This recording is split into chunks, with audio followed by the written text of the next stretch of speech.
असे म्हणतात, अपंगत्व कोणाच्या नशिबी नसावं असं वाटत असलं तरी अनेक ठिकाणी वेगवेगळ्या शारीरिक व्याधी होऊन अपंगत्व येत असते. तरी काही जणांना जन्मजातच अपंगत्व आलेलं असतं. मात्र अपंगत्वावर मात करून अनेक जण जीवनाचा आनंद लुटतात. असेच सातारा जिल्ह्यातील कराड तालुक्यातील शामगाव येथील भाऊसाहेब पाटोळे आहेत. भाऊसाहेब हे 35 वर्षाचे आहेत. त्यांची स्मरणशक्ती चांगली आहे. त्यांचे 200हून अधिक मोबाईल नंबर पाठ आहेत. ते नोटांना हाताने स्पर्श करून ती नोट किती रुपयाची आहे ते सांगतात.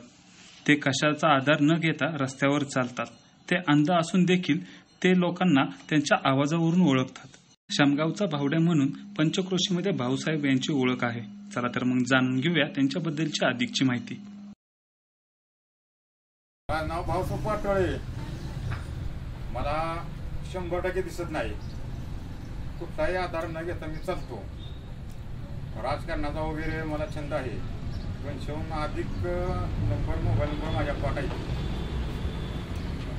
आणि म्हणजे रस्ता वगैरे म्हणजे कच्चा वगैरे डांबरी कसाही असला तरी मी एकटा चालतो. कोणाचाही न आधार घेता. राजकारणाचा वगैरे आणखी कार्यालय ऑफिसा वगैरे सगळं काय कायद्याची काय सगळे म्हणजे टोटली एक माझ्या मी बुद्धीनंच अभ्यास करून ती माझी माहिती घेऊन बरोबर ॲडजस्ट करतो. नोट लावून बरोबर ओळखतो.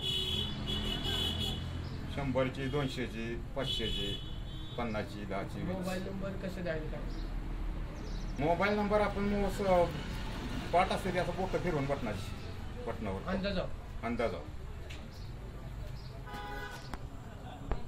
भाऊसाहेब पाटोळे यांचं महसूल खात्याचं चांगलं ज्ञान आहे. शासनाच्या माध्यमातून त्यांना अंध म्हणून मानधन देखील सुरू झालं आहे. ते स्वतः कोणाचा आधार न घेता संपूर्ण गावात फिरत असतात. त्यामुळे संपूर्ण पंचक्रोशीमध्ये ते प्रसिद्ध झाले आहेत. न्यूज 18 लोकलसाठी शुभम बोडके, सातारा.